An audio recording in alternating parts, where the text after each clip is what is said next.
Budovy v historickom centre Košíc sa pomaly rozpadávajú. Priamo ohrozený je napríklad dom svätej Alžbety, františkánsky kostol či Jakabov palác. Mesto dopláca na chyby z minulosti. Ešte začiatkom 60. rokov minulého storočia tadiaľto tiekla rieka Hornát. Dnes sa tu premávajú autá a to je zrejme hlavná príčina, prečo sa na historických budovách objavujú trhliny.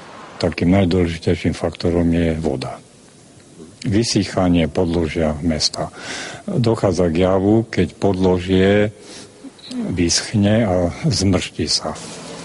Ďalším faktorom, ktorý prispieva k vysýchaniu podložia, sú čerpadlá, ktoré sa používajú v historických budovách.